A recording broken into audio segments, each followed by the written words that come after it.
Hello and welcome to Wisdom Commerce classes, lecture on organization of commerce. So today we will start with the fourth chapter in the syllabus, that is business services. Before going to the actual text, let us understand the word services.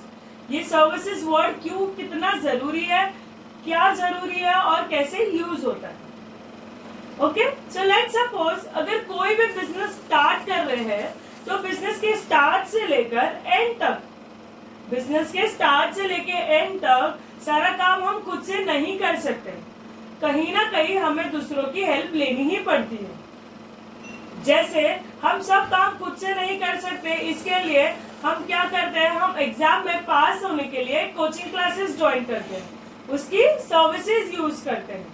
वैसे ही हर business कहीं ना कहीं जाकर अटक ही जाता है. From the start that is production to the end that is the marketing. ये पूरा बीच का जो प्रोसीजर है वो किसी ना किसी की सर्विसेज हमें यूज करनी ही पड़ती है. उसके बिना हमारा बिजनेस इनकम्प्लीट है. We cannot do all the things on our own when we are starting a new business or any of the new venture. The services can be used directly or indirectly.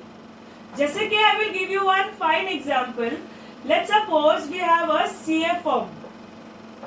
अब CA firm में बंदा बैठा है, काम कर रहा है. CA का काम क्या है, कंप्यूटर पे काम करना है. Yes, to look after all the tax, GST and all that. Okay, पर इस बीच अगर फर्म का फैन खराब हो गया है तो CA ने क्या किया है, एक सर्विस वाले को बुलाया है to repair the fan. Yes, but what about and what you will say that the person who is coming to repair the fan, क्या वो बिजनेस से रिलेटेड है? Just think upon it. The services जो हमने fan repair वाले से ली है, क्या वो सर्विसेज हम बिजनेस में ज्वाइन कर सकते हैं? I will say it yes. Why? Because indirectly the repairman has helped us to repair the fan perfectly so that we can sit in the office. हमने मतलब वो बंदे CA ने एक रिपेयरिंग वाले का सर्विसेज यूज करी है to have a good condition of the firm. समझा? सर्विसेज डायरेक्टली और इनडायरेक्टली कैसे भी यूज हो सकती है फॉर द बिजनेस, बट वो सर्विसेज बिजनेस के लिए ही यूज हो सकती है. ओके, चलो. So first of all we will understand what is the meaning of services. First the writer Philip Kotler की डेफिनेशन हम पढ़ लेंगे. Let's concentrate on the definition. You have to ratify it and understand it very properly. Okay, a services is an act of performance that one party can offer to another party. That is essentially intangible and does not result in the ownership of anything. Its production may or may not tie to a physical product. The last line क्या बोलती है? Its production may or may not tie to be a physical product. This relates to the above example which I gave you. Directly or indirectly it is not compulsory कि product से वो joint या combined होना ही चाहिए. Directly और indirectly services use business के लिए हो सकती है. बाकी के लिए बहुत भारी डेफिनेशन है, सो हम ये डेफिनेशन रट लेंगे और बाकी का I will make you understand, जिसका मतलब आपको अच्छे से समझ जाएगा so that it's easier for you to rectify. चलो, तो आसान लैंग्वेज में हम डेफिनेशन पढ़ लेते हैं. आसान लैंग्वेज में सर्विसेज एक ऐसा काम है जो हम खुद से नहीं कर सकते, इसलिए हमें किसी दूसरे को बोलते हैं कि तुम हमें हमारे लिए ये काम करके दे दो. सर्विसेज मैन्युफैक्चर नहीं की जा सकती, स्टोर नहीं की जा सकती, ट्रांसपोर्ट नहीं की जा सकती. Services can not be measured, इसके लिए उसे इंटेंजिबल बोलते हैं. Intangible means it cannot be measured. Let's suppose I will give you example. There are two types of doctors. First is private doctor and the another one is government doctor. तुमने ये फर्क हमेशा देखा होगा. Government doctors जो होते हैं उनकी फीस जनरली लो होती है और प्राइवेट डॉक्टर्स जो होते हैं जनरली उनकी फीस हाई होती है. Yes or not? But consulting same होती है, सजेशंस सेम होते हैं. अगर तुम्हें बुखार आया है या तुम बीमार हो तुम ये दोनों डॉक्टर्स के पास जाओ, तुम्हें दोनों एक ही चीज सजेस्ट करेंगे, दवाई ले लो, ये जो भी है। बट प्राइवेट डॉक्टर्स जो होते हैं, प्राइवेट हॉस्पिटल्स के जो डॉक्टर्स होते हैं, वो फीस ज्यादा चार्ज करते हैं। क्यों? वो लोग ज्यादा सजेशन देते हैं, उनकी क्या ज्यादा अच्छी मेडिसिन होती है? नहीं। डॉक्टर अपनी कंसल्टिंग सर्विसेज प्रोवाइड करता है। हर डॉक्टर अपनी मर्जी से अलग अलग चार्ज कर सकता है। यू कैन नॉट मेजर कि उस सर्विसेज की क्या वैल्यू थी और गवर्नमेंट सर्विसेज की क्या वैल्यू है। It is intangible, you can not measure. तुम ये नहीं बोल सकते सेम दवाई दी है, तुमने इतना ज्यादा चार्ज किया, तुमने इतना कम चार्ज किया। The service is intangible. Doctors जब बीमारी समझाएंगे तभी सुनना भी पड़ेगा। आप ऐसे नहीं बोल सकते मैं 4 घंटे के बाद सुनूंगा या 4 घंटे नहीं सुन सकता या बाद में सुनूंगा। It can not be stored. उनकी सर्विसेज स्टोर नहीं की जा सकती। जब तुम्हें सजेशन मिल रहा है, तुम्हें एडवाइस मिल रही है, तुम्हें तभी वो डॉक्टर के सजेशन सुनने पड़ेंगे। Okay, so I hope you are clear that services can not be measured, it can not be stored and it is intangible. Okay, चलो, टेक्स्ट बुक में बहुत सारे टर्म्स यूज किए गए हैं। They all describe the same thing. जो मैंने अभी प्रीवियसली पढ़ा है, हमने सारे के सारे समझ लिए विद इन इजी लैंग्वेजेस। अब हम सर्विसेज क्या होती है ये समझेंगे और हम सर्विसेज के फीचर्स पढ़ेंगे। सर्विसेज क्या होती है एक्चुअली ये हमने देख लिया, तो अब हम will come to the point that is features. किसी भी सर्विसेज के 6 फीचर्स होते हैं। We will study all of them in detail. So let's come to the first feature. The first feature is intangibility. Intangibility का meaning हमने already समझ लिया है। Intangibility means it can not be measured. जैसे मैंने तुम्हें बताया, प्राइवेट सेक्टर हॉस्पिटल्स है, government sector hospitals, you can not measure there consulting services, you can not measure their value. जैसे कि अगर आप सर्विसेज को अगर हम टच नहीं कर सकते, देख नहीं सकते, शोरूम में डिस्प्ले नहीं कर सकते, इसलिए they are intangible. In short आप इतना समझ जाओ। अगर आप एक सर्विस प्रोवाइडर है तो आपको हर कस्टमर को बेस्ट सर्विस प्रोवाइड करनी ही पड़ेगी, तभी वो जाकर अपने फ्रेंड्स एंड फैमिली को आपकी तारीफ करेंगे, नहीं तो you will not get new customers. Okay, so let's come to the second feature that is inseparability. Second feature is inseparability. Understand what is the meaning of it properly. Service provider and services को एक दूसरे से अलग नहीं किया जा सकता। जब सर्विस यूज होगी तब सर्विस प्रोवाइडर मतलब जो सर्विस दे रहा है उसको उधर होना ही पड़ेगा, और जो सर्विस यूज कर रहा है at the same point of time दोनों को वहां होना पड़ेगा, तभी वो सर्विसेज यूज हो पाएगी। Okay, let's understand with an example.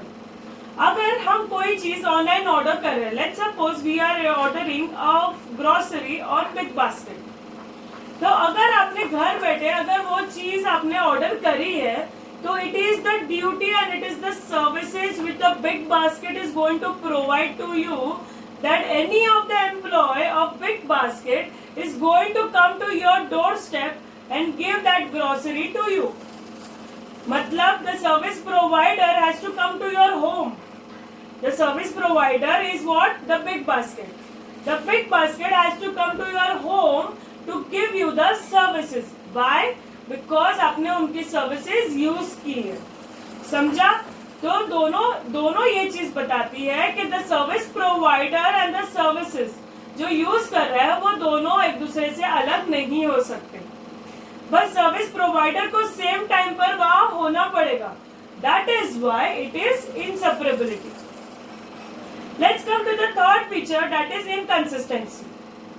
Services की क्वालिटी मेजर करने का कोई तरीका नहीं हो सकता। लेट्स सपोज मैं एग्जांपल देती हूँ, अगर आप कोई रेस्टोरेंट में जाओगे, हाँ, तो आप रेस्टोरेंट में जाओगे, there is always inconsistency in the services of the restaurant. जैसे कि अगर आप कोई फेस्टिवल टाइम पे जा रहे हो तो रेस्टोरेंट कैसे सर्विसेज देगी? Not up to the mark. And if you are going into a normal days to have food और टू हैव योर लंच और डिनर, तो क्या होगा?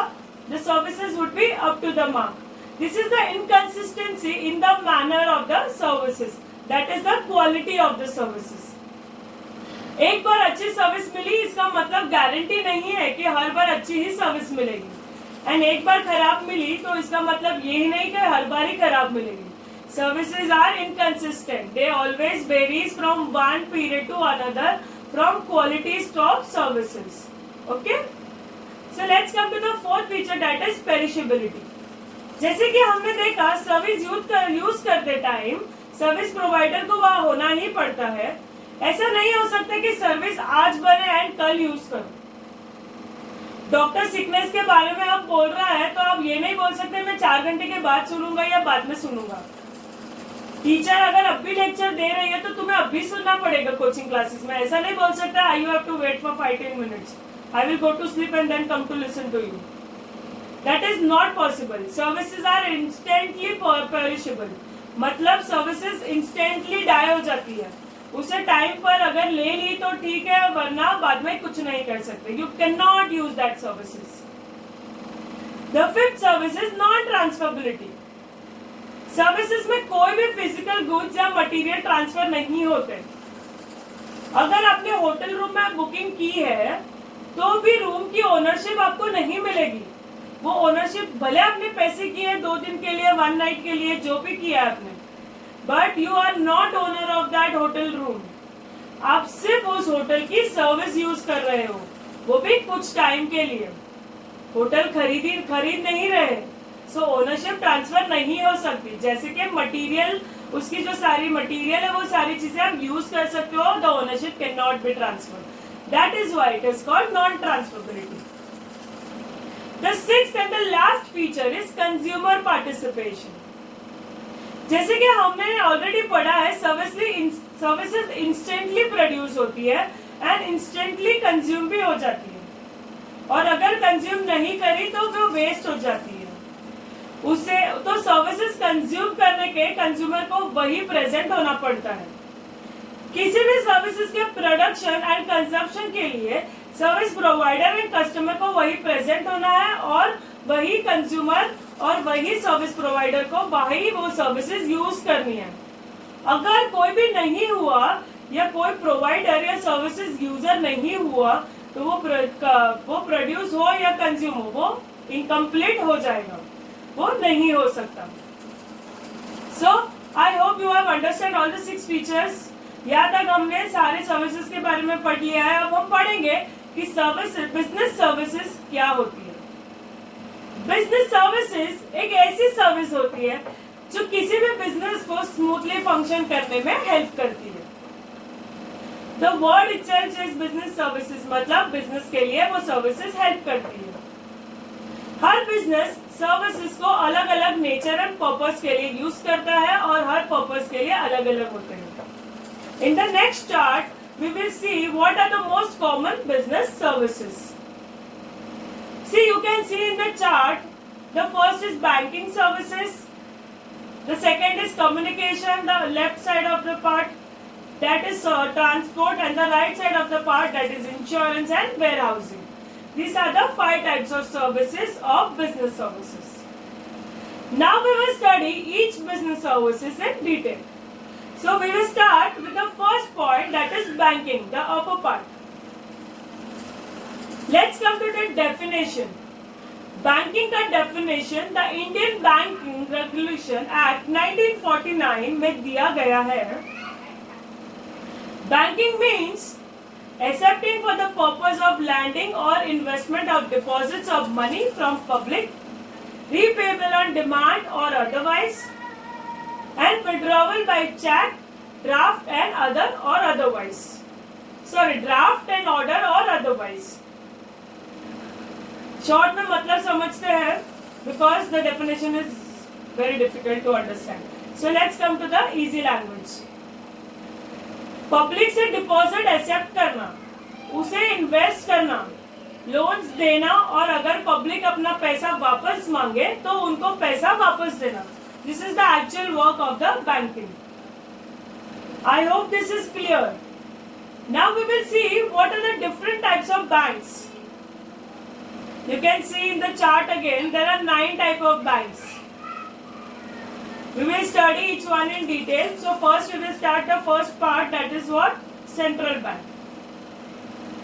Central bank किसी भी कंट्री के बैंकिंग इंडस्ट्री की टॉप मोस्ट इंस्टीट्यूशन होती है, उसके ऊपर कुछ नहीं हो सकता। फिर से सुनो, सेंट्रल बैंक किसी भी कंट्री के बैंकिंग इंडस्ट्री की टॉप मोस्ट इंस्टीट्यूशन है, उसके ऊपर कुछ नहीं हो सकता। इंडिया की सेंट्रल बैंक कौन सी है? आरबीआई, यानी reserve bank of India. Her country में एक ही सेंट्रल बैंक हो सकता है। RBI was established in 1945 under reserve bank of India act 1944। RBI के 4 फंक्शंस हैं। समझा ना आपने? सेंट्रल बैंक सबसे ऊपर होता है इन ऑल द बैंकिंग, और सेंट्रल बैंक कौन सी है? आरबीआई। वो कौन सी है? इंडिया की सेंट्रल बैंक है। So let's come to the functions. The first one is to frame monetary policy. First one is to frame monetary policy. What is this?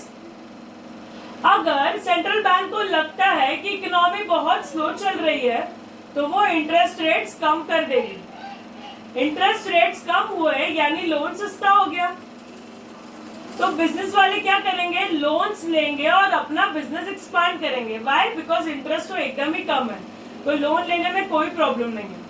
और अगर बिजनेस वालों ने लोन ले लिया है, मतलब क्या होगा? एक्सपेंशन होगा। एक्सपेंशन होगा तो प्रोडक्शन बढ़ेगा, जॉब्स बढ़ेगी, ये सब कुछ होगा तो क्या होगा? इकोनॉमी इंप्रूव होगी। That is what monetary policy. समझा अच्छे से? और the other side is what? उनको लगता है कि बहुत इन्फ्लेशन है, इकोनॉमी में बहुत इन्फ्लेशन हो रहा है, तो वो क्या करेंगे? इंटरेस्ट रेट्स बढ़ा देंगे। इससे क्या होगा? लोन्स एक्सपेंसिव हो जाएंगे, इंटरेस्ट रेट एक्सपेंसिव हो जाएगा, तो बिजनेस क्या करेगी? Business will not take the loans, they will not expand. Market में कैश की कमी नहीं होगी, तो इन्फ्लेशन मार्केट में कैश की कमी होगी तो इन्फ्लेशन भी कम हो जाएगा। समझा? The monetary policy of the central government. Let's come to the second part, that is issue currency notes. ये तो हम सबको पता है, कोई भी कंट्री में सिर्फ एक ही बैंक होती है जो करेंसी प्रिंट कर सकती है अपनी कंट्री में, दैट इज सेंट्रल बैंक। दूसरी बैंक या दूसरे इंस्टीट्यूशंस करेंसी प्रिंट नहीं कर सकते, it is illegal. Okay? Her country में सेंट्रल बैंक होती है और वो सेंट्रल बैंक ही करेंसी इशू कर सकती है। आई hope this is clear with issue currency notes. The third is act as a banker to the government. Act as a banker to the government. Government को अगर लगा कि फंड्स चाहिए या अगर कोई और स्कीम इंप्लीमेंट करने के लिए फाइनेंशियल हेल्प चाहिए, तो वो सेंट्रल बैंक्स की हेल्प लेगी। गवर्नमेंट को अगर कोई भी हेल्प चाहिए, कोई भी रिलेटेड अगर फाइनेंशियली, तो वो किसकी हेल्प लेगी? Central government, central bank. Okay? The fourth one is act as a bank to all other banks. Country में दूसरे सारे बैंक्स को सेंट्रल बैंक के पास अपना अकाउंट्स रखना ही पड़ता है। They have to follow the rules and regulations made by the central bank. अगर कोई बैंक फाइनेंशियल क्राइसिस में आ जाए तो सेंट्रल बैंक उसकी हेल्प कर सकता है। इसके लिए कोई भी प्रॉब्लम्स हो तो ये सारे banks as a bank help करके उनकी प्रॉब्लम सॉल्व करता है। इसके लिए इसको bank to all the other banks बोलते हैं। आई होप सेंट्रल बैंक्स का मतलब एंड उसके फंक्शंस आपको अच्छे से समझ में आ गए होंगे। Yes, so that now we can move to the another topic, that is types of bank. That is what? Commercial bank. Commercial bank हमने ऑलरेडी पढ़ लिया है। Their main function is to what? To facilitate business activities. See, commercial word है ना, commercial word वो itself बोलता है कि वो commercially help करेगा, मतलब banks will help commercially to the business. India में 3 types के commercial banks हैं. First is public sector banks. Public sector banks हमें एकदम अच्छे से पता है। Public sector bank मतलब majority किसकी होगी? Majority of capital किसका होगा? और ओनरशिप किसकी होगी? Obviously by the government. इसके लिए उसे पब्लिक सेक्टर बैंक्स बोलते हैं। पब्लिक सेक्टर बैंक्स का मतलब majority of capital is owned by the government. Same like what is private sector bank? उसकी मेजॉरिटी किसकी होगी, कैपिटल किसका होगा और ओनरशिप किसकी होगी? Obviously the private sector. Private sector means majority of capital is owned by private individuals. Okay. The third type is foreign banks. ये वो बैंक्स है जो रजिस्टर्ड किसी भी दूसरे कंपनी में है, जो रजिस्टर्ड किसी भी दूसरे कंट्री में है, but they have branches in India. अच्छे से समझ लो, फॉरेन बैंक्स वो होती है जो रजिस्टर्ड अपने होम टाउन में है, जो रजिस्टर्ड अपने होम टाउन में, पर उनके ब्रांचेस हमारे इंडिया में है, उसे क्या बोलते हैं? Foreign banks. So third type of bank is what? Cooperative banks. पहले जो हमने देखा वो कमर्शियल बैंक्स था, और कमर्शियल बैंक्स के 3 टाइप्स थे। Now we will come to the next topic, that is what? Cooperative banks. Now we will look into the points of the cooperative banks. Cooperative banks छोटे छोटे banks होते हैं जो गांव या बैकवर्ड एरियाज जो होते हैं उसमें ऑपरेट करते हैं। इनका मेन काम होता है फार्मर्स, इकोनॉमिकली बैकवर्ड पीपल या फिर स्मॉल स्केल यूनिट्स को फंड्स प्रोवाइड करना। Cooperative banks are registered under Indian Cooperative Societies Act and regulated under Banking Regulation Act. समझा आपको अच्छे से? और एक बार I will revise for you. Cooperative banks वो बैंक्स होती है जो छोटे छोटे गाँव में या छोटे छोटे एरियाज को हेल्प करती है, जैसे कि फार्मर्स या इकोनॉमिकली बैकवर्ड पीपल या स्मॉल यूनिट्स जो होती है उसे फंड्स प्रोवाइड करती है। Okay, that is cooperative banks. Cooperative bank से 3 लेवल्स है। First is what? Primary credit society. Primary credit society ये बैंक्स विलेज लेवल पर काम करती है। इनका मेन काम है अपने एरिया के लोगों को पैसे डिपॉजिट करना एंड उनको लोन्स प्रोवाइड करना। इनको अपने ऊपर के सारे बैंक से फंडिंग मिलती है। The second is district central cooperative bank. ये बैंक डिस्ट्रिक्ट लेवल पर काम करती है, अपने डिस्ट्रिक्ट्स में फंड्स डिपॉजिट एंड लैंड करना, जैसे कि पैसे डिपॉजिट लेना और लोन्स प्रोवाइड करना। इनको फंडिंग कहां से मिलती है? अपने ऊपर वाले लेवल से। The third level is state cooperative banks.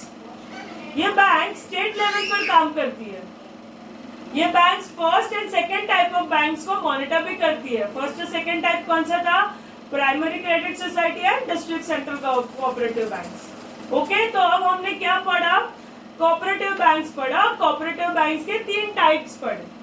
Okay, now let's come to the next type of bank, that is what? Industrial development banks. These are financial institutions that provide medium and long term funds to business firms. See, आपको topic ये हमेशा समझ जाएगा। Industrial development banks मतलब obviously ये banks किसको पैसे देती है? या फंडिंग प्रोवाइड करती है या लोन प्रोवाइड करती है? इंडस्ट्रीज को या बिजनेस फर्म्स को। ओके, इनका काम सिर्फ इंडस्ट्रीज को डेवलप करना है, नथिंग एल्स। इसके भी 3 टाइप है, 3 मेन फंक्शंस है। First is provide funds for expansion and modernisation. Expansion मतलब टू एक्सपांड एंड मॉडर्नाइजेशन मतलब टू इम्प्रूवाइज। अगर कोई मशीन्स है या अगर कोई असेट खरीदना है या कोई जगह लेनी है कोई फॉर एक्सपेंशन, तो ये इंडस्ट्रियल डेवलपमेंट बैंक्स इंडस्ट्री या बिजनेस को फंड्स प्रोवाइड करेंगे। Okay, so second one is underwriting of shares. What is underwriting of shares? अगर कोई बिजनेस को या कोई कंपनी को अपने शेयर्स बेचने into the market, then he has to first consult the underwriter. और ये अंडरराइटर कहाँ प्रोवाइड होगा? Under the industrial development banks. कौन हेल्प करेगा? ये इंडस्ट्रियल डेवलपमेंट बैंक्स कंपनीज को हेल्प करेगी as a underwriter to sell their own shares in the market. That is underwriting of shares. The third one is purchase of debentures and bonds. अगर कोई भी company को अपने debentures और bonds बेचने हैं तो वो किसके पास जाएगी? वो इंडस्ट्रियल डेवलपमेंट बैंक से पास जाएगी। और क्यों जाएगी? क्योंकि कंपनीज को उसके बदले पैसा मिलेगा, दैट इज लोन मिलेगा। कंपनी ये इन्हें देगी और इंडस्ट्रियल डेवलपमेंट बैंक से उनके बदले पैसा देगी, that is purchase of debentures and bonds. Okay, so guys, let's take a moment here to revisit what we have seen till now. हमने 4 टाइप्स ऑफ बैंक्स पढ़े आज। वो क्या थे? Central banks, commercial banks, cooperative banks and industrial banks. Her type of banks के अंदर सब types थे एंड फंक्शंस भी थे। इस चैप्टर में total 9 types of bank describe किए गए हैं and if we try to study all of them together तो सब कंफ्यूजन हो जाएगा। So I want you all to study these 4 types of bank thorough, revise and look into it. If in case if you are confused, just again go through all the points and the levels and the functions. You will be clear what it is given. So that is why I will stop the lecture for now because these 4 types of banks पढ़ लो and then we will revisit to the another types of banks in the next video. Okay? So thank you. See you soon.